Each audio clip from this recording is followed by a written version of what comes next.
हाँ जी students welcome करते हैं ਤੁਹਾਡਾ ਤੂਰ ਸਟੱਡੀ ਕਲਾਸਿਸ YouTube ਚੈਨਲ ਦੇ ਵਿੱਚ। ਇਸ ਵੀਡੀਓ ਦੇ ਵਿੱਚ ਸਟੂਡੈਂਟਸ ਆਪਾਂ ਸਾਹਿਤ ਦਾ ਜਿਹੜਾ ਰੂਪ ਹੈ ਰੇਖਾ ਚਿੱਤਰ ਇਸ ਬਾਰੇ ਡਿਸਕਸ ਕਰਾਂਗੇ ਇਸ ਵੀਡੀਓ ਦੇ ਵਿੱਚ। ਤੇ ਸਟੂਡੈਂਟਸ ਇਹ ਸਾਹਿਤ ਦਾ ਰੂਪ ਜਿਹੜਾ ਰੇਖਾ ਚਿੱਤਰ ਹੈ ਇਹ ਜਿਹੜੇ ਕਿ BA ਸਮੈਸਟਰ ਸੈਕਿੰਡ ਪੰਜਾਬੀ ਲਾਜ਼ਮੀ ਪੰਜਾਬੀ ਕੰਪਲਸਰੀ ਉਹਨਾਂ ਵਾਲੇ ਸਟੂਡੈਂਟਸ ਲਈ ਤਾਂ ਯੂਜ਼ਫੁਲ ਹੈ ਹੀ ਹੈ। ਇਸ ਤੋਂ ਇਲਾਵਾ ਅਦਰ ਸਟੂਡੈਂਟਸ ਜਿਹੜੇ ਵੀ ਮਾਸਟਰ ਕੇਡਰ ठीक है master cadre Punjabi UGC NET Punjabi ਜਾਂ अदर एग्जाम जिन्हां ਦੇ ਵਿੱਚ ਵੀ ਪੰਜਾਬੀ ਆਉਂਦੀ ਆ ਉਹਨਾਂ ਦੇ ਵਿੱਚੋਂ ਇਹ ਸਾਹਿਤ ਰੂਪ ਆ ਜਿਹੜੇ ਕਿ ਇਹ ਇੱਕ ਉਹਨਾਂ ਲਈ ਵੀ ਯੂਜ਼ਫੁਲ ਵੀਡੀਓ ਇਹ ਸਾਹਿਤ ਰੂਪ ਰੇਖਾ ਚਿੱਤਰ ਬਾਰੇ। ਠੀਕ ਹੈ, ਸੋ ਇਸ ਵੀਡੀਓ ਦੇ ਵਿੱਚ ਆਪਾਂ ਡਿਸਕਸ ਕਰਾਂਗੇ ਕਿ ਸਾਹਿਤ ਰੂਪ ਹੈ ਕਿ ਜਿਹੜੇ ਕਿ ਰੇਖਾ ਚਿੱਤਰ ਹੈ ਕਿ ਪੰਜਾਬੀ ਸਾਹਿਤ ਦੇ ਵਿੱਚ ਕਿਸ ਨੇ ਸ਼ੁਰੂਆਤ ਕੀਤੀ ਤੇ ਕਿਸ ਦੇ ਜ਼ਿਆਦਾ ਫੇਮਸ ਨੇ। ਠੀਕ ਹੈ, ਤੇ ਕਿਸ ਰਾਈਟਰ ਨੂੰ ਰੇਖਾ ਚਿੱਤਰ ਦੇ ਵਿੱਚ ਕੀ ਕਿਹਾ ਗਿਆ ਆਪਾਂ ਸਾਰਾ ਇਸ ਵੀਡੀਓ ਡਿਸਕਸ ਕਰਾਂਗੇ, ਸੋ ਐਂਡ ਤੱਕ ਦੇਖਣਾ। हाँ जी, फस्ट हैडिंग तुसी बनाओगे नवीन ਸਾਹਿਤ ਰੂਪ। ਰੇਖਾ ਚਿੱਤਰ ਇੱਕ ਜਿਹੜੇ ਨਵੀਨ ਸਾਹਿਤ ਰੂਪ ਹੈ ਜਿਸ ਨੂੰ ਚਰਿੱਤਰ ਚਿੱਤਰ ਕਹਿਣਾ ਵਧੇਰੇ ਤਾਰਕਿਕ ਲੱਗਦਾ। ਮੀਨਸ ਨਵੀਨ ਸਾਹਿਤ ਰੂਪ ਆ ਜਿਸ ਨੂੰ ਆਪਾਂ ਜਿਹੜੇ ਕਿ ਚਰਿੱਤਰ ਚਿੱਤਰਨ ਵੀ ਕਹਿ ਸਕਦੇ, ਜਿਵੇਂ ਲਾਈਕ ਇੰਗਲਿਸ਼ ਦੇ ਵਿੱਚ ਆਪਾਂ ਕਰੈਕਟਰ ਸਕੈਚ ਲਿਖਦੇ ਹਾਂ, ਕਿਉਂਕਿ ਇਸ ਦੇ ਵਿੱਚ ਚਰਿੱਤਰ ਦਾ ਜਿਹੜੇ ਕਿ ਚਿੱਤਰ ਪੇਸ਼ ਕੀਤਾ ਜਾਂਦਾ। ਤੇ ਇਹ ਸ਼ਬਦ ਜਿਹੜਾ ਅੰਗਰੇਜ਼ੀ ਦਾ, ਜਿਵੇਂ ਮੈਂ ਤੁਹਾਨੂੰ ਬੋਲਿਆ ਕਰੈਕਟਰ ਸਕੈਚ ਹੈ ਨਾ, ਐਵੇਂ ਅੰਗਰੇਜ਼ੀ ਦਾ ਜਿਹੜਾ ਸਕੈਚ ਸ਼ਬਦ ਆ ਉਹਦਾ ਪਰਿਆਇ ਰੂਪ ਆ।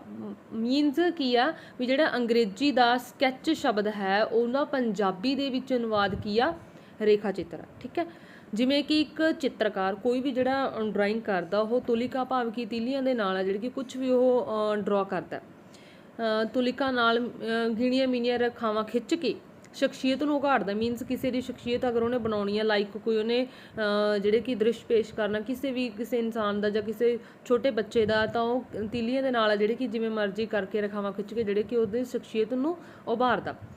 ਐਵੇਂ ਹੀ ਜਿਹੜਾ ਕਿ ਰੇਖਾਕਾਰ ਹੈ, ਘੱਟ ਤੋਂ ਘੱਟ ਰੇਖਾਕਾਰ ਮੀਨਸ ਜੋ ਰੇਖਾ ਚਿੱਤਰ ਲਿਖਦਾ, ਕਰੈਕਟਰ ਸਕੈਚ ਲਿਖਦਾ, ਉਹ ਰੇਖਾਕਾਰ ਘੱਟ ਤੋਂ ਘੱਟ ਸ਼ਬਦਾਂ ਰਾਹੀਂ ਕਲਮ ਦੀ ਸ਼ੋਅ ਦੇ ਰਾਹੀਂ, ਮੀਨਸ ਕਿਸੇ ਦੇ ਜਿਵੇਂ ਆਪਾਂ ਸਪੋਜ਼ ਜਿਵੇਂ ਆਪਾਂ ਕਿਸੇ ਦੀ ਬਹਾਦਰੀ ਦਿਖਾਉਣ ਦੇ ਲਈ ਆਪਾਂ ਕੋਈ ਮੁਹਾਵਰਾ ਯੂਜ਼ ਕਰ ਦਿੰਦੇ ਹੁੰਦੇ ਹਾਂ ਵੀ ਉਹ ਸ਼ੇਰ ਵਰਗਾ ਹੈ ਨਾ। ਮੀਨਸ ਉਹਦੇ ਵਿੱਚ ਸ਼ੇਰ ਦੀ ਤਰ੍ਹਾਂ ਦੇ ਗੁਣ ਨੇ, ਉਹ ਸ਼ੇਰ ਨਹੀਂ ਹੈ, ਸ਼ੇਰ ਦੀ ਤਰ੍ਹਾਂ ਉਹਦੇ ਵਿੱਚ ਗੁਣ ਨੇ, ਉਹ ਨਿਡਰ ਹੈ। ਠੀਕ ਹੈ, ਐਵੇਂ ਮੀਨਸ ਥੋੜ੍ਹੇ ਸ਼ਬਦਾਂ ਦੇ ਰਾਹੀਂ, ਘੱਟ ਤੋਂ ਘੱਟ ਸ਼ਬਦਾਂ ਰਾਹੀਂ ਆਪਾਂ ਉਸਦੇ ਕਰੈਕਟਰ ਨੂੰ ਜਿਹੜੇ ਕਿ ਪੇਸ਼ ਕਰਦੇ ਆ। ਐਵੇਂ ਜਿਹੜਾ ਰੇਖਾਕਾਰ ਉਹ ਘੱਟ ਤੋਂ ਘੱਟ ਸ਼ਬਦਾਂ ਰਾਹੀਂ ਕਲਮ ਦੀ ਸ਼ੋਅ ਦੇ ਨਾਲ ਭਾਵ ਕਿ ਲਿਖ ਕੇ ਕਿਸੇ ਵਿਅਕਤੀ ਦੀ ਸ਼ਖਸੀਅਤ ਦਾ ਇੱਕ ਨਿਸ਼ਚਿਤ ਦ੍ਰਿਸ਼ਟੀਕੋਣ ਤੋਂ ਖਾਕਾ ਖਿੱਚਦਾ। ਮੀਨਸ ਕਿਸੇ ਵਿਅਕਤੀ ਦੀ ਸ਼ਖਸੀਅਤ ਦਾ ਵਰਣਨ ਕਰਦਾ ਹੈ। ਤੁਸੀਂ ਇਹ ਲਾਈਨ ਨੂੰ ਐਵੇਂ ਲਿਖ ਸਕਦੇ ਹੋ, ਜਿਹੜੇ ਕਿ ਰੇਖਾਕਾਰ, ਰੇਖਾ ਮੀਨਸ ਰੇਖਾ ਚਿੱਤਰ ਲਿਖਣ ਵਾਲਾ, ਘੱਟ ਤੋਂ ਘੱਟ ਸ਼ਬਦਾਂ ਰਾਹੀਂ ਕਲਮ ਦੀ ਸ਼ੋਅ ਦੇ ਨਾਲ ਕਿਸੇ ਵਿਅਕਤੀ ਦੀ ਸ਼ਖਸੀਅਤ ਨੂੰ ਉਭਾਰਦਾ ਹੈ।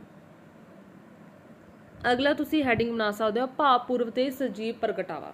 ਹੁਣ ਰੇਖਾ ਚਿੱਤਰ ਕਿਸੇ ਵਿਅਕਤੀ, ਕਿਸੇ ਵਸਤੂ, ਕਿਸੇ ਘਟਨਾ ਜਾਂ ਕਿਸੇ ਭਾਵ ਦਾ ਸੀਮਤ ਸ਼ਬਦਾਂ ਵਿੱਚ ਭਾਵਪੂਰਨ ਫੀਲਿੰਗਸ ਵਾਲਾ ਤੇ ਸਜੀਵ ਪ੍ਰਗਟਾਵਾ। ਮੀਨਸ ਆਪਾਂ ਨੇ ਮਾਰਨਿੰਗ ਕੋਈ ਦ੍ਰਿਸ਼ ਪੇਸ਼ ਕਰਨਾ, ਸਵੇਰ ਅਰਲੀ ਮਾਰਨਿੰਗ ਦਾ ਆਪਾਂ ਨੇ ਦ੍ਰਿਸ਼ ਪੇਸ਼ ਕਰਨਾ, ਆਪਾਂ ਜਿਹੜੇ ਕਿ ਇੱਥੇ ਡਰਾ ਕਰਾਂਗੇ, ਜਿਹਨੂੰ ਲਿਖਾਂਗੇ ਸ਼ਬਦਾਂ ਦੇ ਨਾਲ ਆਪਾਂ ਲਿਖਾਂਗੇ।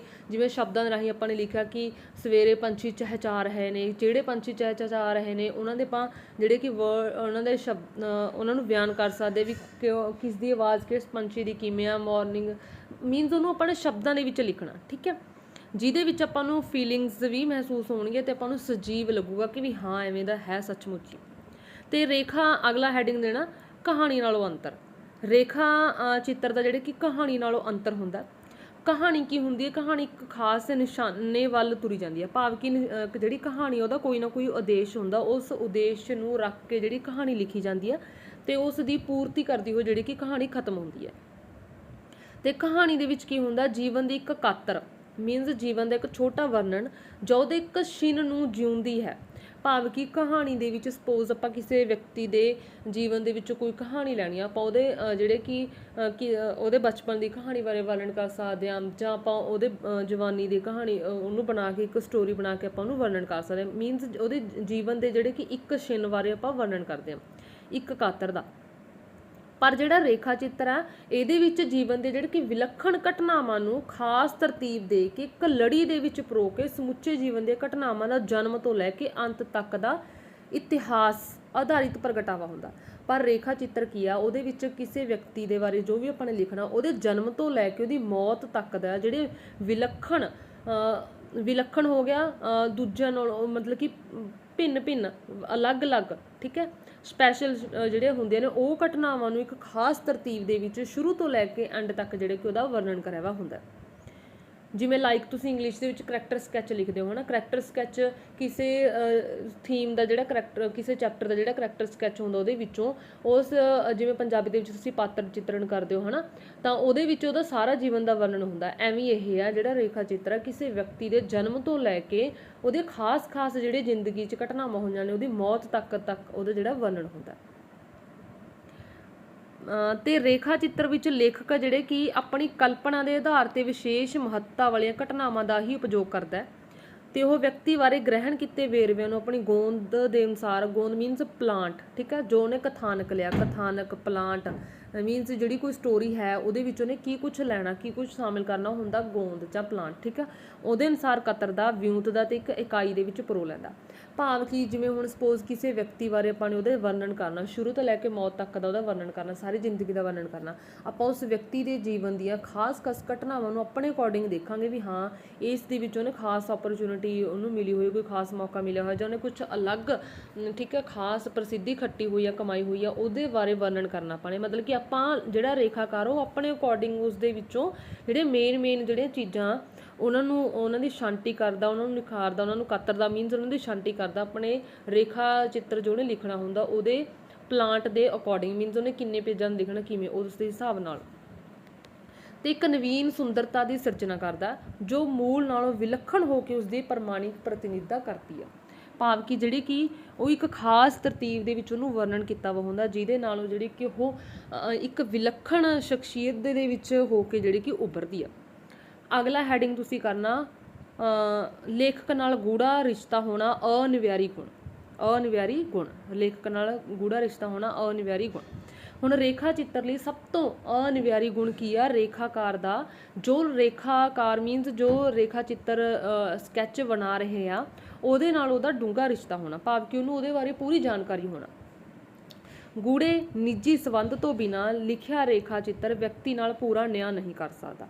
ਭਾਵ ਕਿ ਅਗਰ ਆਪਾਂ ਹੁਣ ਕਿਸੇ ਬੰਦੇ ਨੂੰ ਨਹੀਂ ਜਾਣਦੇ, ਆਪਾਂ ਕਿਸੇ ਦੇ ਕਹੇ ਕਹਾਈ ਦੇ ਅਕੋਰਡਿੰਗ ਉਹਦਾ ਕਰੈਕਟਰ ਸਕੈਚ, ਉਹਦਾ ਸਕੈਚ ਬਣਾਤਾ, ਤਾਂ ਉਹ ਉਸਦੇ ਨਾਲ ਪੂਰੇ ਆਪਾਂ ਪੱਕੇ ਤੌਰ ਤੇ ਜਸਟਿਸ ਨਹੀਂ ਕਰ ਸਕਦੇ, ਠੀਕ ਹੈ। ਉਹਦੇ ਬਾਰੇ ਆਪਾਂ ਨੂੰ ਪੂਰਾ ਵਰਣਨ ਨਹੀਂ ਮਿਲ ਸਕਦਾ ਜਦ ਤੱਕ ਆਪਾਂ ਉਹਨੂੰ ਕਿਸੇ ਚੰਗੇ ਤਰੀਕੇ ਨਾਲ ਖੁਦ ਨਹੀਂ ਆਪਾਂ ਜਾਣ ਲੈਂਦੇ।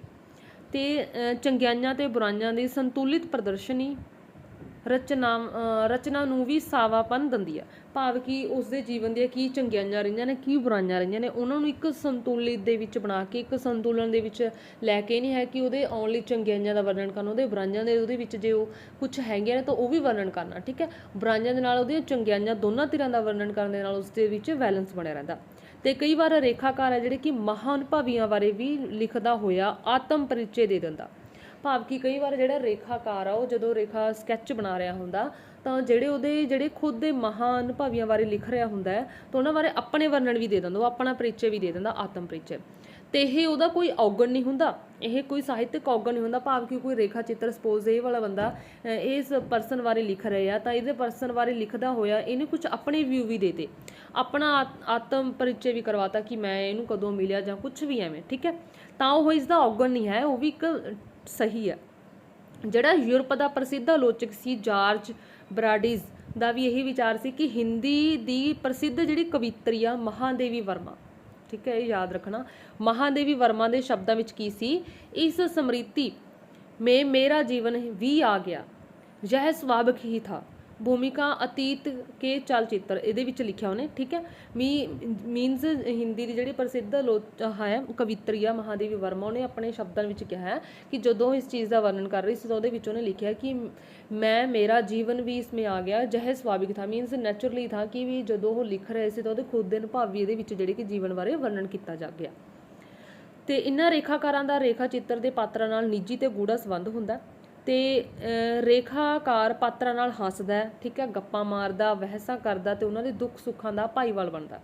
ਤੇ ਸਟੂਡੈਂਟਸ ਅਗਰ ਤੁਹਾਨੂੰ ਇਹ ਕੋਟੇਸ਼ਨ ਨਹੀਂ ਯਾਦ ਹੁੰਦੀ ਤਾਂ ਕੋਈ ਨੋ ਪ੍ਰੋਬਲਮ, ਤੁਸੀਂ ਇਹਨੂੰ ਇੱਥੇ ਤੱਕ ਕਰ ਸਕਦੇ ਹੋ ਕਿ ਅਨੁਭਵ ਬਾਰੇ ਵਰਣਨ ਉਹਦਾ ਆਤਮ ਪਰਿਚੈ ਦਿੰਦਾ ਤੇ ਇਹ ਉਹਦਾ ਸਾਹਿਤਿਕ ਔਗਣ ਨਹੀਂ ਹੈ।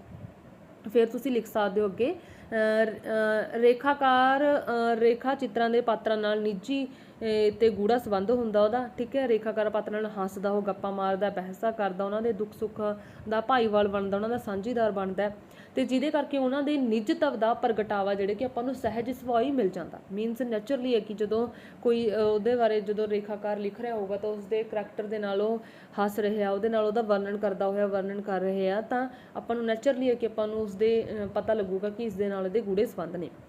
ਤੇ ਰੇਖਾ ਚਿੱਤਰ ਦੇ ਰਚਨਹਾਰੇ ਲਈ ਕਿਸੇ ਰੀਤ ਜਾਂ ਨਿਯਮ ਦਾ ਬੰਧਨ ਨਹੀਂ ਹੁੰਦਾ। ਅਸਲੀ ਰੇਖਾ ਚਿੱਤਰ ਉਹ ਹੁੰਦਾ ਜੋ ਧੜੇਬੰਦੀਆਂ ਅਤੇ ਦਿਮਾਗ ਦੇ ਵਿੱਚੋਂ ਪਹਿਲਾਂ ਤੋਂ ਬਣੀ ਕਿਸੇ ਧਾਰਨਾ ਤੋਂ ਮੁਕਤ ਹੋ ਕੇ ਭਰਮ ਭੁਲੇਖਿਆਂ ਨੂੰ ਦੂਰ ਕਰਕੇ ਸੱਚ ਦਾ ਪ੍ਰਗਟਾਵਾ ਕਰੇ। ਇਹਨੂੰ ਅਗਲਾ ਹੈਡਿੰਗ ਦੇ ਸਕਦੇ ਹੋ, ਅਸਲੀ ਰੇਖਾ ਚਿੱਤਰ। ਅਸਲੀ ਰੇਖਾ ਚਿੱਤਰ ਕੀ ਹੁੰਦਾ ਹੈ ਵੀ ਜਦੋਂ ਕਿਸੇ ਬਾਰੇ ਵਰਣਨ ਕਰ ਰਿਹਾ ਉਹਨੇ ਆਪਣੇ ਜੋ ਸਪੋਜ਼ ਕਿਸੇ ਪਰਸਨ ਨੂੰ ਉਹ ਜਾਣਦਾ, ਬਟ ਉਹ ਉਸ ਦੇ ਨਾਲ ਉਹਦੀ ਬਣਦੀ ਨਹੀਂ ਹੈ। ਇਹ ਨਹੀਂ ਹੈ ਕਿ ਉਸਦੀਆਂ ਬੁਰਾਈਆਂ ਦਾ ਵੀ ਵਰਣਨ ਕਰੇ, ਠੀਕ ਹੈ। ਬੇਸ਼ੱਕ ਉਹਦੇ ਨਾਲ ਬਣਦੀ ਨੇ, ਉਹਦੀ ਬੁਰਾਈਆਂ ਦਾ ਵੀ ਬੁਰਾਈ ਕਰੇ, ਉਹਦੇ ਵਿੱਚ ਅਗਰ ਕੋਈ ਚੰਗਿਆਈਆਂ ਵੀ ਨੇ ਉਹਦਾ ਵੀ ਵਰਣਨ ਕਰੇ, ਠੀਕ ਹੈ। ਉਹੀ ਹੋਊਗਾ, ਮਤਲਬ ਕਿ ਆਪਣੇ ਦਿਮਾਗ ਤੋਂ ਜਿਹੜੀ ਧਾਰਨਾ ਕੋਈ ਉਹਦੀ ਪਹਿਲਾਂ ਬਣੀ ਹੋਈ ਹੈ ਵੀ ਇਹ ਵਧੀਆ ਹੈ, ਜਾਂ ਕੋਈ ਇਨਸਾਨ ਆ ਜਿਸ ਬਾਰੇ ਉਹ ਬਹੁਤ ਚੰਗੇ ਤਰੀਕੇ ਨਾਲ ਉਹਦੇ ਬਹੁਤ ਵਧੀਆ ਉਹਦੇ ਦੋਸਤਾਂ ਨਾਲ ਸੰਬੰਧ ਨੇ। ਇਹ ਨਹੀਂ ਹੈ ਕਿ ਉਹਦੇ ਬਾਰੇ ਓਨਲੀ ਚੰਗਿਆਈਆਂ ਲਿਖਣੀਆਂ, ਅਗਰ ਉਹਦੇ 'ਚ ਬੁਰਾਈਆਂ ਵੀ ਦਿੱਤੀਆਂ ਨੇ, ਬੁਰਾਈਆਂ ਵੀ ਹੈ ਉਸ ਇਨਸਾਨ ਜੋ ਉਹਦੇ ਬੁਰਾਈਆਂ ਬਾਰੇ ਨਾ ਵਰਣਨ ਕਰਨਾ ਫਿਰ ਵੀ ਗਲਤ ਆ, ਠੀਕ ਹੈ। ਭਾਵ ਕਿ ਉਹ ਅਸਲੀ ਰੇਖਾ ਚਿੱਤਰ ਉਹੀ ਹੁੰਦਾ ਹੈ ਜੋ ਕਿਸੇ ਵੀ ਧੜੇਬੰਦੀ ਤੋਂ ਮੁਕਤ ਹੋ ਕੇ ਉਹਦੇ ਦਿਮਾਗ ਦੇ ਵਿੱਚ ਜੋ ਉਸ ਪਰਸਨ ਬਾਰੇ ਪਹਿਲਾਂ ਤੋਂ ਕੋਈ ਧਾਰਨਾ ਬਣੀ ਹੋਈ ਹੈ ਉਹਨੂੰ ਦਿਮਾਗ ਦੇ ਵਿੱਚੋਂ ਡਿਲੀਟ ਕਰਕੇ ਉਸਦੇ ਭਰਮ ਭੁਲੇਖਾਂ ਤੋਂ ਦੂਰ ਨਿਕਲ ਕੇ ਉਹਦੇ ਸੱਚ ਦਾ ਵਰਣਨ ਕਰੇ। ਜੇ ਉਹਦੇ 'ਚ ਚੰਗਿਆਈਆਂ ਨੇ ਤਾਂ ਚੰਗਿਆਈਆਂ ਦਾ ਵਰਣਨ ਕਰੇ, ਅਗਰ ਉਹਦੇ ਵਿੱਚ ਔਗਣ ਵੀ ਪਾਏ ਜਾਂਦੇ ਨੇ ਤਾਂ ਉਹਦੇ ਔਗਣਾਂ ਦਾ ਵਰਣਨ ਵੀ ਕਰਨਾ। ਤੇ ਅਗਲਾ, ਜਿਸ ਤਰ੍ਹਾਂ ਰੇਖਾ ਚਿੱਤਰ ਦਾ ਕਹਾਣੀ ਤੇ ਜੀਵਨੀ ਨਾਲੋਂ ਅੰਤਰ ਹੁੰਦਾ, ਉਸੇ ਤਰ੍ਹਾਂ ਇੰਟਰਵਿਊ ਤੇ ਠੇਠ ਵੀ ਸਾਹਿਤ ਹੋਰ ਵੰਨਗੀਆਂ ਨੇ, ਠੀਕ ਹੈ। ਅਗਲਾ ਹੈਡਿੰਗ ਬਣਾ ਸਕਦੇ ਇੰਟਰਵਿਊ ਤੇ ਠੇਠ, ਠੀਕ ਹੈ, ਸਾਹਿਤ ਹੋਰ ਵੰਨਗੇ, ਜਾਂ ਅਗਲਾ ਹੈਡਿੰਗ ਇਹ ਬਣਾ ਸਕਦੇ ਸਾਹਿਤ ਹੋਰ ਵੰਨਗੀਆਂ। ਇਹ ਰੇਖਾ ਚਿੱਤਰ ਦੇ ਮਹੱਤਵ ਨਾਲੋਂ ਬਿਲਕੁਲ ਹੀ ਵਿਲੱਖਣ ਮੀਨਸ ਵਿਲੱਖਣ ਤਰ੍ਹਾਂ ਦੀਆਂ ਹੁੰਦੀਆਂ, ਵਿਲੱਖਣ ਤਰ੍ਹਾਂ ਦਾ ਸਾਹਿਤਕ ਰੂਪ ਹੈ। ਤੇ ਰੇਖਾ ਚਿੱਤਰ ਬਹੁਤ ਦੇਰ ਹੀ ਨਿਰੰਤਰ ਸਾਂਝ ਵਿੱਚੋਂ ਜਿਹੜੇ ਸਿਰਜਿਆ ਹੋਇਆ ਰੂਪ ਹੈ ਇਹ।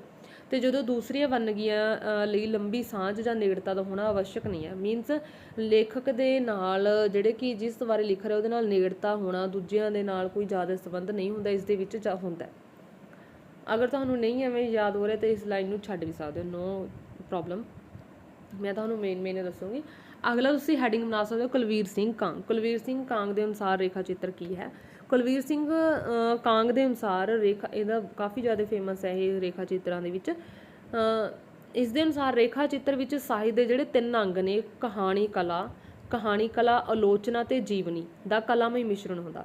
ਮੀਨਸ ਰੇਖਾ ਚਿੱਤਰ ਦੇ ਵਿੱਚ 3 ਅੰਗਾਂ ਦਾ ਮਿਸ਼ਰਣ ਹੁੰਦਾ, ਇੱਕ ਕਹਾਣੀ ਦਾ, ਦੂਜਾ ਆਲੋਚਨਾ ਦਾ, ਤੀਜਾ ਉਹਦੇ ਜੀਵਨੀ ਦਾ। ਮੀਨਸ ਕਹਾਣੀ ਦੀ ਤਰ੍ਹਾਂ ਉਹਨੂੰ ਰਚਨਾ ਤੇ ਉਹਦੇ ਬਾਰੇ ਆਲੋਚਕ ਵਰਣਨ ਵੀ ਕਰਨਾ, ਚੰਗਿਆਈਆਂ ਬੁਰਾਈਆਂ ਇਹਨਾਂ ਦੋਨਾਂ ਬਾਰੇ ਵਰਣਨ ਕਰਨਾ ਤੇ ਉਸਦੇ ਜੀਵਨ ਦਾ ਵਰਣਨ ਕਰਨਾ।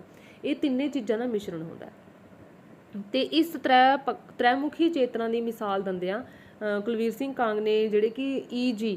ਗਾਰਡਨੀਅਰ ਦੀ ਰੇਖਾ ਚਿੱਤਰਾਂ ਦੀ ਜਿਹੜੀ ਪੁਸਤਕ ਹੈ ਪਿਲਰਸ ਆਫ ਸੁਸਾਇਟੀ ਦੇ ਪਾਤਰਾਂ ਦਾ ਜਿਹੜਾ ਕਿ ਵਰਣਨ ਕੀਤਾ। ਤੇ ਗਾਰਡਨੀਅਰ ਨੇ ਯੋਧਿਆਂ, ਬਾਦਸ਼ਾਹਾਂ, ਨੀਤੀਵਾਨਾਂ, ਕਲਾਕਾਰਾਂ, ਲੇਖਕਾਂ ਆਦਿ ਵਰਗਾਂ ਦੇ ਲੋਕਾਂ ਦੇ ਜਿਹੜੇ ਕਿ ਰੇਖਾ ਚਿੱਤਰ ਲਿਖੇ ਨੇ। ਤੇ ਉਹ ਤ੍ਰੈਮੁਖੀ ਚੇਤਨਾ ਦਾ ਪੱਲਾ ਨਹੀਂ ਛੱਡਦੇ, ਭਾਵ ਕਿ ਤ੍ਰੈਮੁਖੀ ਚੇਤਨਾ ਦੇ ਅਕੋਰਡਿੰਗ ਨੇ। ਤੇ ਉਸਦੀ ਹਰ ਸਤਰ ਹੈ ਜਿਹੜੀ ਹਰ ਸਤਰ ਦੇ ਵਿੱਚ ਕਿਹਦੇ ਦੁਆਰਾ ਲਿਖੀ ਹੋਈ ਹੈ? ਹਰ ਸਤਰ ਹੈ, ਠੀਕ ਹੈ, ਤੁਸੀਂ ਯਾਦ ਰੱਖਣਾ ਗਾਰਡਨੀਅਰ, ਠੀਕ ਹੈ। ਉਹਨੇ ਜਿਹੜੇ ਰੇਖਾ ਚਿੱਤਰ ਵਰਣਨ ਕੀਤੇ ਨੇ ਉਸਦੀ ਹਰ ਸਤਰ ਦੇ ਵਿੱਚ ਸਾਹਿਤਿਕ ਆਨੰਦ ਆਪਾਂ ਨੂੰ ਮਿਲਦਾ। ਤੇ ਅਗਲਾ ਵੀ ਤੁਸੀਂ ਲਰਨ ਕਰਨੀ ਹੈ ਤਾਂ ਕਰ ਸਕਦੇ ਹੋ। ਉਸਦੇ H.G. ਵੇਲਜ਼ ਬਾਰੇ ਵੀ ਲਿਖੇ ਗਏ ਰੇਖਾ ਚਿੱਤਰ ਨੇ, ਜਿਨ੍ਹਾਂ ਦੇ ਵਿੱਚੋਂ ਵੇਲਜ਼ ਦੀ ਭਰਪੂਰ ਆਤਮਾ ਦਾ ਆਪਾਂ ਨੂੰ ਪਰਿਚੈ ਮੀਨਸ ਪਹਿਚਾਣ ਮਿਲਦੀ ਹੈ। ਅਗਲਾ ਹੈਡਿੰਗ ਬਣਾਉਣਾ ਮੂਲ ਚੇਤਨਾ ਦੇ ਆਧਾਰ ਤੇ ਰੇਖਾ ਚਿੱਤਰਾਂ ਦੇ ਵਰਗ, ਠੀਕ ਹੈ। ਮੂਲ ਚੇਤਨਾ ਦੇ ਆਧਾਰ ਤੇ ਵਰਗ ਰੇਖਾ ਚਿੱਤਰਾਂ ਦੇ। ਮੂਲ ਚੇਤਨਾ ਦੇ ਆਧਾਰ ਤੇ ਰੇਖਾ ਚਿੱਤਰਾਂ ਨੂੰ ਅਨੇਕਾਂ ਵਰਗਾਂ ਵਿੱਚ ਰੱਖਿਆ ਜਾਂਦਾ, ਜਿਵੇਂ ਸੰਸਮਰਣਾਤਮਕ, ਠੀਕ ਹੈ, ਵਰਣਾਤਮਕ, ਵਿਅੰਗਾਤਮਕ। ਸੰਸਮਰਣਾਤਮਕ ਹੁੰਦਾ ਯਾਦਾਂ, ਠੀਕ ਹੈ, ਉਹਨਾਂ ਨਾਲ ਸੰਬੰਧਿਤ ਵਰਣਨ ਕਰਨਾ। ਵਰਣਾਤਮਕ ਵਰਣਨ ਕਰਨਾ, ਵਿਆਖਿਆਤਮਕ ਉਹਦੀ ਵਿਆਖਿਆ ਕਰਨਾ, ਮਨੋਵਿਗਿਆਨਿਕ ਸਾਈਕੋਲੋਜੀ ਦੀ ਤਰ੍ਹਾਂ ਆਦਿ ਵਿਸ਼ੇ ਦੇ ਪੱਖੋਂ ਰੇਖਾ ਚਿੱਤਰ ਲਈ ਜਿਹੜੀ ਕਿ ਉਪਯੋਗੀ ਵਿਸ਼ੇ ਚੁਣਨਾ ਵੀ ਵਿਸ਼ੇਸ਼ ਮਹੱਤਵ ਹੈ। ਤੇ ਪਰ ਇਹਦੀ ਰਚਨਾ ਲਈ ਵਿਸ਼ੇ ਦਾ ਜਿਹੜੇ ਕਿ ਬੰਧਨ ਨਹੀਂ ਹੈ, ਵੀ ਜ਼ਰੂਰੀ ਨਹੀਂ ਕਿ ਇਸ ਵਿਸ਼ੇ ਦੇ ਅਕੋਰਡਿੰਗ ਹੋਵੇ, ਠੀਕ ਹੈ। ਰੇਖਾ ਚਿੱਤਰ ਦੇ ਵਿੱਚ ਵੰਨ ਸੁਵੰਨੇ ਵਿਸ਼ਿਆਂ ਦਾ ਜਿਹੜੇ ਕਿ ਆਪਾਂ ਸੁਮੇਲ ਪਾ ਸਕਦੇ ਹਾਂ। ਤੇ ਰੇਖਾ ਚਿੱਤਰ ਦਾ ਹੋਰ ਮਹੱਤਵਪੂਰਨ ਅੰਗ ਕੀ ਹੁੰਦਾ, ਇਸ ਦੀ ਤੀਬਰ ਸੰਵੇਦਨਸ਼ੀਲਤਾ ਕੀ ਹੈ, ਇਸ ਦੀ ਸੰਵੇਦਨਸ਼ੀਲਤਾ, ਇਸ ਦਾ ਸਭ ਤੋਂ ਮਹਾਨ ਆਪਾਂ ਮਹੱਤਵਪੂਰਨ ਅੰਗ ਕੀ ਹੈ, ਸੰਵੇਦਨਸ਼ੀਲਤਾ, ਵਿਸਥਾਰ ਨਹੀਂ ਸੰਵੇਦਨਸ਼ੀਲਤਾ। ਕਿਉਂਕਿ ਵੈਸੇ ਵੀ ਆਪਣੇ ਸਟਾਰਟਿੰਗ ਦੇ ਵਿੱਚ ਵੀ ਕੀਤਾ ਸੀ ਕਿ ਘੱਟ ਤੋਂ ਘੱਟ ਸ਼ਬਦਾਂ ਰਾਹੀਂ ਵਰਣਨ ਕਰਨਾ, ਕਿਉਂਕਿ ਇਹ ਸੰਕੇਤਿਕ ਸ਼ਬਦਾਂ ਵਿੱਚ ਨਿਸ਼ਚਿਤ ਦ੍ਰਿਸ਼ਟੀਕੋਣ ਤੋਂ ਲਿਖੀ ਹੁੰਦੀ ਹੈ ਜੋ ਸ਼ਬਦਾਂ ਤੇ ਵਾਕਾਂ ਤੋਂ ਪਰੇ ਗੁੰਝੇ ਅਰਥਾਂ ਨੂੰ ਆਪਣੇ ਵਿੱਚ ਸਮੋਈ ਰੱਖਦੀ ਹੈ। ਅਗਲਾ ਹੈਡਿੰਗ, ਪੰਜਾਬੀ ਸਾਹਿਤ ਦੇ ਵਿੱਚ ਰੇਖਾ ਚਿੱਤਰਾਂ ਦੀ ਪਿਰਤ ਮੀਨਸ ਸ਼ੁਰੂਆਤ। ਠੀਕ ਹੈ, ਪੰਜਾਬੀ ਸਾਹਿਤ ਦੇ ਵਿੱਚ ਰੇਖਾ ਚਿੱਤਰਾਂ ਦੀ ਸ਼ੁਰੂਆਤ ਲਿਖ ਸਕਦੇ ਤੁਸੀਂ, ਬਲਵੰਤ ਗਾਰਗੀ ਨੇ ਪਾਈ ਆ। ਤੇ ਨਿੰਮ ਦੇ ਪੱਤੇ ਉਹਦਾ ਪਹਿਲਾ ਤੇ ਨਵਾਂ ਤੇ ਦਿਲਚਸਪ ਪ੍ਰਯੋਗ ਸੀ। ਨਿੰਮ ਦੇ ਪੱਤੇ ਕਿਹਦਾ ਸੀ, ਬਲਵੰਤ ਗਾਰਗੀ ਦਾ ਰੇਖਾ ਚਿੱਤਰ ਆ। ਨਿੰਮ ਦੇ ਪੱਤੇ ਬਲਵੰਤ ਗਾਰਗੀ ਦਾ ਰੇਖਾ ਚਿੱਤਰ ਹੈ ਜਿਹੜਾ ਕਿ ਬਹੁਤ ਹੀ ਨਵਾਂ ਤੇ ਦਿਲਚਸਪ ਆ ਤੇ ਉਹਦਾ ਪਹਿਲਾ ਸੀ ਇਹ ਰੇਖਾ ਚਿੱਤਰ। ਇਸ ਦੇ ਵਿੱਚ ਰੇਖਾਕਾਰਾਂ ਦੀ ਤਿੱਖੀ ਨੀਚ, ਮਨੋਵਿਗਿਆਨਿਕ ਪਹੁੰਚ, ਚੁਸਤ ਵਾਰਤਾਲਾਪ, ਵਿਅੰਗਮਈ ਸ਼ੈਲੀ ਦੇ ਗੁਣ ਆ ਜਿਹੜੇ ਕਿ ਵਰਣਨ ਹੁੰਦੇ ਨੇ। ਤੇ ਇਸ ਰੇਖਾ ਚਿੱਤਰ ਦੀ ਦੂਜੀ ਪੁਸਤਕ ਕਿਹੜੀ ਸੀ, ਸੁਰਮੇ ਵਾਲੀ ਅੱਖ। ਇੱਕ ਤਾਂ ਨਿੰਮ ਦੇ ਪੱਤੇ, ਦੂਜਾ ਸੁਰਮੇ ਵਾਲੀ ਅੱਖ। ਇਹਨਾਂ ਦੋਹਾਂ ਪੁਸਤਕਾਂ ਦੇ ਵਿੱਚ ਲੇਖਕ ਨੇ ਸਮਕਾਲੀ ਲੇਖਕਾਂ ਦੇ ਚਿੱਤਰ ਜਿਹੜੇ ਕਿ ਵਰਣਨ ਕੀਤੇ ਨੇ, ਮੀਨਸ ਸਕੈਚ ਵਰਣਨ ਕੀਤੇ ਨੇ। ਸਮਕਾਲੀ ਮੀਨਸ ਜਦੋਂ ਬਲਵੰਤ ਗਾਰਗੀ ਸੀ ਤਾਂ ਉਸ ਸਮੇਂ ਦੇ ਵਿੱਚ ਜਿਹੜੇ ਹੋਰ ਰਾਈਟਰ ਸੀ ਉਹਨਾਂ ਦਾ ਵਰਣਨ ਕਰਨਾ, ਉਹ ਹੁੰਦੇ ਨੇ ਸਮਕਾਲੀ। ਜਿਵੇਂ ਆਪਾਂ ਕਹਿੰਦੇ ਨੇ ਹਮ ਉਮਰ, ਠੀਕ ਹੈ, ਉਸ ਸਮੇਂ ਦੇ ਦੌਰਾਨ ਜਿਹੜੇ ਵੀ ਸੀ ਉਹਨਾਂ ਬਾਰੇ ਵਰਣਨ ਕਰਨਾ। ਤੇ ਬਲਵੰਤ ਗਾਰਗੀ ਨੇ ਆਪਣੇ ਵਿਚਾਰ ਅਨੁਸਾਰ ਇਹਨਾਂ ਚਿੱਤਰਾਂ ਦੇ ਵਿੱਚ ਇੱਕ ਅੰਦਰੂਨੀ ਹਕੀਕਤ ਹੈ, ਸੱਚਾਈ ਹੈ। ਚਰਿੱਤਰ ਜ਼ਾਹਰ ਸੱਚਾਈ ਦਾ ਸਬੂਤ ਨਹੀਂ, ਇਸ ਦੇ ਵਿੱਚ ਇੱਕ ਲਰਜ਼ੇ ਭਰੀ ਦਰਿਆਫਤ ਦਾ ਅੰਸ਼ ਹੈ। ਉਸਨੇ ਪ੍ਰਸਿੱਧ ਚਿੱਤਰਕਾਰ ਮੋਦੁਲਿਆਨੀ, ਮੂਰਤੀਕਾਰ ਐਪਸਟਾਈਨ, ਆਧੁਨਿਕ ਚਿੱਤਰਕਾਰ ਕਿਰਸ਼ਕੋਸ਼ਕਾ ਦੀਆਂ ਉਦਾਹਰਨਾਂ ਦੇ ਕੇ ਸਪਸ਼ਟ ਕੀਤਾ। ਅਗਰ ਤੁਹਾਨੂੰ ਇਹ ਯਾਦ ਹੁੰਦੇ ਨੇ ਤਾਂ ਤੁਸੀਂ ਜ਼ਰੂਰ ਯਾਦ ਕਰਨਾ, ਨਹੀਂ ਤੁਸੀਂ ਇੰਨਾ ਕਰ ਸਕਦੇ ਹੋ ਕਿ ਇਹਦੀਆਂ ਇਹ ਦੋ ਪੁਸਤਕਾਂ ਨੇ। ਠੀਕ ਹੈ, ਪਹਿਲੀ ਦੇ ਵਿੱਚ ਕਿਹੜਾ ਵਰਣਨ ਹੈ, ਦੂਜੀ ਦੇ ਵਿੱਚ ਸੁਰਮੇ ਵਾਲੀ ਅੱਖ ਦੇ ਵਿੱਚ ਸਮਕਾਲੀ ਲੇਖਕਾਂ ਬਾਰੇ ਵਰਣਨ ਕਰੇ ਹੋਏ ਨੇ। ਤੇ ਅੱਗੇ ਤੁਸੀਂ ਲਿਖ ਸਕਦੇ ਹੋ ਕਿ ਇਹ ਆਧੁਨਿਕ ਚਿੱਤਰਕਾਰ ਕੋਸ਼ ਦੇ ਉਦਾਹਰਨ ਦੇ ਕੇ ਸਪਸ਼ਟ ਕੀਤਾ ਕਿ ਇਹ ਸਾਰੇ ਲੋਕ ਅਸਲ ਦੀ ਢੂੰਡ ਦੇ ਵਿੱਚ, ਮਤਲਬ ਕਿ ਅਸਲ ਜੋ ਕੀ ਹੈ, ਅਸਲੀਅਤ ਦੀ ਸੱਚਾਈ ਦੇ ਵਿੱਚ ਲੱਭਣ ਦੇ ਵਿੱਚ ਨੇ। ਮੈਂ ਵੀ ਅਸਲੀਅਤ ਨੂੰ ਢੂੰਡ ਰਿਹਾ, ਮੀਨਸ ਮੈਂ ਵੀ ਅਸਲੀਅਤ ਨੂੰ ਲੱਭ ਰਹੇ ਹਾਂ, ਤੇ ਇਹ ਸਾਰੇ ਜਿਹੜੇ ਸਮਕਾਲੀ ਉਹਦੇ ਰਾਈਟਰਸ ਨੇ ਉਹ ਵੀ ਜਿਹੜੇ ਕਿ ਸੱਚਾਈ ਨੂੰ ਲੱਭ ਰਹੇ ਨੇ। ਇਹ ਕਿਹਦੇ ਵਿੱਚ ਕਿਹਾ ਉਹਨੇ, ਸੁਰਮੇ ਵਾਲੀ ਅੱਖ ਜਿਹੜੀ ਕਿਤਾਬ ਉਸ ਦੀ ਭੂਮਿਕਾ ਦੇ ਵਿੱਚ ਕਿਹਾ। ਤੇ ਇਹਨਾਂ ਸਮਕਾਲੀ ਦੇ ਕਲਮੀ ਚਿੱਤਰਾਂ ਦੇ ਵਿੱਚੋਂ ਕਈਆਂ ਦੇ ਨਾਮ ਉਹਨਾਂ ਨੇ ਦੱਸੇ ਹੋਏ ਨੇ, ਸੰਕੇਤਕ ਦਿੱਤੇ ਹੋਏ ਨੇ, ਜਿਵੇਂ ਠੀਕ ਹੈ ਛਲਣੀ ਫੇਫੜੇ। ਛਲਣੀ ਫੇਫੜੇ ਕਿਹਦੇ ਲਈ ਆ, ਸ਼ਿਵ ਕੁਮਾਰ ਬਟਾਲਵੀ ਲਈ। ਛਲਣੀ ਫੇਫੜੇ ਸ਼ਿਵ ਕੁਮਾਰ ਬਟਾਲਵੀ ਦੇ ਲਈ। ਸੁਰਮੇ ਵਾਲੀ ਅੱਖ ਸੰਤੋਖ ਸਿੰਘ ਧੀਰ ਦੇ ਲਈ। ਨਾਨਕਸ਼ਾਹੀ ਇੱਟ ਪ੍ਰੋਫੈਸਰ ਪ੍ਰੀਤਮ ਸਿੰਘ ਲਈ। ਨਾਟਕ ਦੀ ਨੱਕੜਦਾਦੀ ਨੋਰਾ ਰਿਚਰਡ ਨੂੰ ਕਿਹਾ। ਤੇ ਆਪਣੀ ਸ਼ਾਹ ਬਲਵੰਤ ਗਾਰਗੀ। ਠੀਕ ਹੈ, ਇਹ ਸੀ। ਉਸ ਤੋਂ ਅੱਗੇ 7th ਹੈਡਿੰਗ ਬਣਾਉਣਾ, ਕੁਲਵੀਰ ਸਿੰਘ ਕਾਂਗ। ਕੁਲਵੀਰ ਸਿੰਘ ਕਾਂਗ ਦੇ ਦੋ ਰੇਖਾ ਚਿੱਤਰ ਪੁਸਤਕਾਂ ਨੇ ਜਿਹੜੀਆਂ, ਇਹਨੇ ਬੱਦਲਾਂ ਦੇ ਰੰਗ, ਦੂਜਾ ਪੱਥਰ ਲਿਖਾਂ। ਪਹਿਲੀ ਬੱਦਲਾਂ ਦੇ ਰੰਗ, ਦੂਜਾ ਪੱਥਰ ਲਿਖਾਂ। ਹੁਣ ਬੱਦਲਾਂ ਦੇ ਰੰਗ ਦੇ ਵਿੱਚ 15 ਰੇਖਾ ਚਿੱਤਰ ਤੇ ਇੱਕ ਰੇਖਾ ਚਿੱਤਰ ਬਾਰੇ ਡਾਕਟਰ ਹਰਭਜਨ ਸਿੰਘ ਦਾ ਲੇਖ ਸ਼ਾਮਿਲ ਕੀਤਾ ਗਿਆ। ਤੇ ਪੱਥਰ ਲਿਖਾਂ ਦੇ ਵਿੱਚ ਇੱਕ ਸਵੈਚਿਤ ਮੀਨਸ ਖੁਦ ਬਾਰੇ, ਤੇ 13 ਸਮਕਾਲੀ 13 ਦੂਜੇ ਰਾਈਟਰਾਂ ਬਾਰੇ ਆ। ਤੇ ਕੁਲਵੀਰ ਸਿੰਘ ਕਾਂਗ ਦਾ ਆਪਣਾ ਇੱਕ ਰੇਖਾ ਚਿੱਤਰ ਵੀ ਸੰਕਲਿਤ ਹੈ ਇਹਦੇ ਵਿੱਚ। ਤੇ ਕਾਂਗ ਮੀਨਸ ਕੁਲਵੀਰ ਸਿੰਘ ਕਾਂਗ ਦੇ ਵਿਚਾਰ ਦੇ ਅਨੁਸਾਰ ਮਹਾਨ ਪਾਤਰਾਂ ਤੇ ਲਿਖਿਆ ਹੀ ਮਹਾਨ ਰੇਖਾ ਚਿੱਤਰ ਨਹੀਂ ਬਣਦਾ। ਤੁਲਿਕਾ ਉਦੋਂ ਜ਼ਿਆਦਾ ਮਹਾਨ ਹੁੰਦੀ ਹੈ ਜਦੋਂ ਕਿਸੇ ਸਧਾਰਨ ਵਸਤੂ ਵਿੱਚੋਂ ਅਲੌਕਿਕ ਸੁੰਦਰਤਾ ਨੂੰ ਜਨਮ ਦੇਵੇ। ਮੀਨਸ ਕੋਈ ਜਿਹੜਾ ਲਿਖਿਆ ਹੋਇਆ ਵਰਣਨ ਉਦੋਂ ਹੀ ਸੁੰਦਰ ਬਣੂਗਾ, ਉਦੋਂ ਹੀ ਮਹਾਨ ਬਣੂਗਾ ਜਦੋਂ ਉਸਦੇ ਵਿੱਚ ਵਰਣਨ ਕੀਤਾ ਅਲੌਕਿਕ ਢੰਗ ਦੇ ਨਾਲ, ਜਿਹੜੇ ਕਿ ਉਹਦੇ ਵਿੱਚ ਜਿਹੜਾ ਸਧਾਰਨ ਰੂਪ ਦੇ ਵਿੱਚ ਵਰਣਨ ਕੀਤੇ ਹੋਏ ਵਿੱਚੋਂ ਹੀ, ਸਧਾਰਨ ਵਸਤੂ ਦੇ ਵਿੱਚੋਂ ਹੀ ਅਲੌਕਿਕ ਸੁੰਦਰਤਾ ਆਪਾਂ ਨੂੰ ਝਲਕਦੀ ਸੀ। ਤੇ ਇਸ ਤਰ੍ਹਾਂ ਹੀ ਜਿਹੜੇ ਕਿ ਇੱਕ ਹੋਰ ਪੁਸਤਕ ਪ੍ਰੀਤਮ ਦੀ ਹੈ ਜਿਸ ਦਾ ਨਾਮ ਆ ਤੁਲਸ਼ ਰਿਸ਼ੀ, ਜਿਸ ਦੇ ਵਿੱਚ ਲੇਖਕ ਨੇ ਸਮਕਾਲੀ ਲੇਖਕਾਂ ਦੇ ਰਚਨਾਵਾਂ ਦੇ ਝਰੋਖੇ ਵਿੱਚ ਉਹਨਾਂ ਦੇ ਚਰਿੱਤਰ ਨੂੰ ਵਰਣਨ ਕਰਨ ਦੀ ਕੋਸ਼ਿਸ਼ ਕੀਤੀ ਹੈ। ਤੇ ਇਹ ਰੇਖਾ ਚਿੱਤਰ ਨਾਲ ਮਿਲਦਾ ਜੁਲਦਾ ਸਗੋਂ ਬਹੁਤ ਨਿਰਪੱਖ ਸਾਹਿਤਕ ਰੂਪ ਹੈ। ਅਗਲਾ ਹੈਡਿੰਗ, ਰੇਖਾ ਚਿੱਤਰਾਂ ਦੀ ਨਵੀਨਤਮ ਪੁਸਤਕ ਆ ਜਿਹੜੀ ਕਿ ਉਹ ਸਨਾਖਤੀ ਪਰੇਡ ਆ, ਜੋ ਡਾਕਟਰ ਭਗਵੰਤ ਸਿੰਘ ਦੀ ਰਚਨਾ। ਤੇ RC ਜਿਹੜਾ ਮੈਗਜ਼ੀਨ ਆ, ਮਾਸਿਕ ਪੱਤਰ ਦੇ ਵਿੱਚ ਰੇਖਾ ਚਿੱਤਰਾਂ ਦੇ ਨਮੂਨੇ ਆਪਾਂ ਅਕਸਰ ਦੇਖਦੇ ਹਾਂ। ਤੇ ਨਾਗਮਣੀ ਜਿਹੜਾ ਹੈ, ਇਹਦੇ ਵਿੱਚ ਵੀ ਹਰੇਕ ਅੰਕ ਦੇ ਵਿੱਚ ਮੇਰਾ ਕਮਰਾ ਨਾਂ ਦੇ ਸਿਰਲੇਖ ਹੇਠ ਆ ਜਿਹੜੇ ਕਿ ਮਹਿੰਦਰ ਸਿੰਘ ਜੋਸ਼ੀ, ਅਮਰਤਾ ਪ੍ਰੀਤਮ, ਹਰਜੀਤ ਵਣਜਾਰਾ ਵੇਦੀ, ਇਹਨਾਂ ਲੇਖਕਾਂ ਨੇ ਆਪਣੀ ਸਾਹਿਤਕ ਸਿਰਜਣਾ ਦੇ ਵਾਤਾਵਰਨ ਨੂੰ ਉਲੀਕਦੇ ਜਿਹੜੇ ਕਿ ਆਪਣੀ ਸ਼ਖਸੀਅਤ ਦੇ ਕਈ ਪੱਖਾਂ ਨੂੰ ਸ਼ਾਬਦਿਕ ਲਕੀਰਾਂ ਰਾਹੀਂ ਬਿਆਨ ਕੀਤਾ। ਵੇਨਕਾ ਮੀਨਸ ਬਿਆਨ ਕੀਤਾ। ਤੇ ਅਮਰਤਾ ਪ੍ਰੀਤਮ ਦੀ ਜਿਹੜੀ ਪੁਸਤਕ ਆ ਕਿਰਮਚੀ ਲਕੀਰਾਂ, ਅਮਰਤਾ ਪ੍ਰੀਤਮ ਦੀ ਕਿਰਮਚੀ ਲਕੀਰਾਂ ਵੀ ਗਾਰਡਨਰ ਦੇ ਰੇਖਾ ਚਿੱਤਰਾਂ ਦੇ ਨਾਲ ਮਿਲਦਾ ਜੁਲਦਾ ਰੂਪ ਆ। ਮੀਨਸ ਇੱਕ ਤਾਂ ਤੁਸੀਂ ਇਹਨਾਂ ਦੇ ਵਿੱਚ ਰੇਖਾ ਚਿੱਤਰ ਕਰ ਸਕਦੇ ਹੋ, ਬਲਵੰਤ ਗਾਰਗੀ ਨੇ ਪਿਰਤ ਪਾਈ, ਉਹਦੇ ਵਿੱਚ ਕਿਹੜੇ ਕਿਹੜੇ ਆਉਂਦੇ ਨੇ, ਤੇ ਕੁਲਵੀਰ ਸਿੰਘ ਕਾਂਗ ਦੇ। ਫਿਰ ਤੁਸੀਂ ਸਨਾਖਤੀ ਪਰੇਡ ਲਿਖ ਸਕਦੇ ਹੋ, ਮੈਗਜ਼ੀਨ ਲਿਖ ਸਕਦੇ ਹੋ, ਆਰਸੀ ਪੱਤਰ, ਆਰਸੀ ਤੇ ਨਾਗਮਣੀ ਦੇ ਵਿੱਚ ਛਪਦੇ ਨੇ। ਤੇ ਇਸ ਤੋਂ ਇਲਾਵਾ ਅਮਰਤਾ ਪ੍ਰੀਤਮ ਦਾ ਜਿਹੜਾ ਕਿ ਹੈਗਾ ਕਿਰਮਚੀ ਲਕੀਰਾਂ ਇਹ ਆ। ਤੇ ਅਮਰਤਾ ਪ੍ਰੀਤਮ ਨੇ ਨਿਪੁੰਨ ਕਲਾਕਾਰਾਂ ਦੀ ਤਰ੍ਹਾਂ ਕਾਵਿਕ ਸੁਹਿਰਦਤਾ ਨਾਲ ਸਾਹਿਤਕਾਰਾਂ ਤੇ ਮਿੱਤਰ ਰੰਗੀਨ ਚਿੱਤਰ ਵੀ ਵਰਣਨ ਕੀਤੇ ਨੇ। ਅੰਦਰੇਟੇ ਦੇ ਜਿਵੇਂ 10 ਦਿਨ, ਅੰਬਰ ਕਾਲਾ, ਇਤਵਿਦ ਹੋਇਆ, ਇੱਕ ਫਲੇਰਾ ਅਤੇ ਮੰਟੋ ਦੀ ਮੌਤ ਉੱਤੇ ਕਾਲੀ ਲਕੀਰ, ਇਹ ਸਾਰੇ ਰੇਖਾ ਚਿੱਤਰ ਪੰਜਾਬੀ ਸਾਹਿਤ ਦੇ ਵਿੱਚ ਦਿੱਤੇ ਨੇ। ਤੇ ਅਗਲਾ ਫਿਰ ਤੁਸੀਂ ਹੈਡਿੰਗ ਬਣਾਉਣਾ, ਅਜੇ ਤੱਕ ਪੰਜਾਬੀ ਸਾਹਿਤ ਦੇ ਵਿੱਚ ਰੇਖਾਕਾਰ ਜਿਹੜੇ ਸਮਕਾਲੀ ਲੇਖਕਾਂ ਦੇ ਰੇਖਾ ਚਿੱਤਰ ਸਿਰਜਦੇ ਰਹੇ ਨੇ। ਮੀਨਸ ਉਸ ਸਮੇਂ ਦੇ ਦੌਰਾਨ ਜਿਹੜੇ ਲੇਖਕ ਨੇ ਉਹਨਾਂ ਬਾਰੇ ਵਰਣਨ ਕਰਦੇ ਰਹੇ ਨੇ। ਰੇਖਾ ਚਿੱਤਰ ਨੂੰ ਵਿਸ਼ਾਲ ਤੇ ਵੰਨ ਸੁਵੰਨੀ ਜ਼ਿੰਦਗੀ ਦਾ ਮਾਧਿਅਮ ਬਣਾਉਣ ਦੀ ਜ਼ਰੂਰਤ ਹੈ, ਤਾਂ ਕਿ ਇਸ ਦਾ ਬਹੁਪੱਖੀ ਜਿਹੜੇ ਕਿ ਐਂਡ 'ਚ ਤੁਸੀਂ ਇਹ ਕਰ ਸਕਦੇ ਹੋ ਸਾਰਾਂਸ਼ ਲਿਖ ਕੇ ਜਾਂ ਸਿੱਟਾ ਲਿਖ ਕੇ, ਠੀਕ ਹੈ, ਇਹ ਹੈਡਿੰਗ ਬਣਾ ਸਕਦੇ ਹੋ ਜਾਂ ਅੰਤ ਵਿੱਚ ਬਣਾਉਣ ਦੀ ਜ਼ਰੂਰਤ ਆ। ਤਾਂ ਮਹਾਦੇਵੀ ਵਰਮਾ ਨੇ ਹਿੰਦੀ ਦੇ ਵਿੱਚ ਰੇਖਾ ਚਿੱਤਰਾਂ ਦੇ ਜਿਹੜੇ ਪੁਸਤਕਾਂ ਰਚੀਆਂ ਨੇ, ਜਿਵੇਂ ਅਤੀਤ ਕੇ ਚਲਚਿੱਤਰ, ਸਮ੍ਰਿਤੀ ਕੀ ਰੇਖਾएं, ਸਿਰਲੇਖਾ ਕੀ ਕੜੀਆਂ, ਇਹ ਨੇ। ਤੇ ਉਹਨਾਂ ਨੇ ਕਈ ਸਮਕਾਲੀ ਸਾਹਿਤਕਾਰਾਂ ਦੇ ਚਿੱਤਰ ਨੂੰ ਨਹੀਂ ਉਲੀਕਿਆ, ਸਗੋਂ ਨੌਕਰ ਜਾਂ ਧੋਬੀ ਸਧਾਰਨ ਵਿਅਕਤੀਆਂ ਦੇ ਮਤਲਬ ਕਿ ਕੇਵਲ ਉਹਨਾਂ ਨੇ ਰਾਈਟਰ ਹੀ ਨਹੀਂ ਲਏ, ਬਾਕੀ ਜਿਹੜੇ ਸਧਾਰਨ ਆਮ ਲੋਕ ਨੇ, ਨੌਕਰ ਜਿਵੇਂ ਧੋਬੀ, ਇਹਨਾਂ ਦਾ ਵੀ ਵਰਣਨ ਕਰਿਆ ਤੇ ਉਹਨਾਂ ਨੂੰ ਵੀ ਮਹਾਨ ਪਾਤਰ ਬਣਾਇਆ। ਅੱਗੇ ਅਗਲਾ ਰਾਈਟਰ ਲਿਖ ਸਕਦੇ ਸੀ ਰਾਮ ਵਿਰਕਸ਼ ਵੈਨੀਪੁਰੀ ਤੇ ਕਨਈਆ ਲਾਲ ਮਿਸ਼ਰ ਪ੍ਰਭਾਕਰ, ਹੋਰ ਹਿੰਦੀ ਦੇ ਰੇਖਾਕਾਰ ਨੇ ਇਹ, ਜੇ ਤੁਸੀਂ ਯਾਦ ਕਰ ਸਕਦੇ ਹੋ ਤਾਂ ਬਹੁਤ ਵਧੀਆ ਗੱਲ ਹੈ। ਤੇ ਉਰਦੂ ਦੇ ਸਾਹਿਤਕਾਰਾਂ ਨੇ ਵੀ ਨਵੀਨ ਸਾਹਿਤ ਦੇ ਵਿੱਚ ਆਪਣੀ ਅਹਿਮ ਭੂਮਿਕਾ ਨਿਭਾਈ ਹੈ ਇਸ ਦੇ ਵਿੱਚ। ਤੇ ਰੇਖਾਕਾਰ ਕਿਸੇ ਲੇਖਕ ਦਾ ਰੇਖਾ ਚਿੱਤਰ ਉਲੀਕਦੇ ਸਮੇਂ ਉਸਦੀ ਸਾਹਿਤ ਤੇ ਸ਼ਖਸੀਅਤ ਦਾ ਇਤਿਹਾਸ ਲਿਖ ਰਿਹਾ ਹੁੰਦਾ, ਤੇ ਜਿਸ ਦੀ ਕਦਰ ਕੀਮਤ ਉਸਦੀ ਜਿਹੜੀ ਮੌਤ ਤੋਂ ਪਿੱਛੋਂ ਪੈਂਦੀ ਹੈ।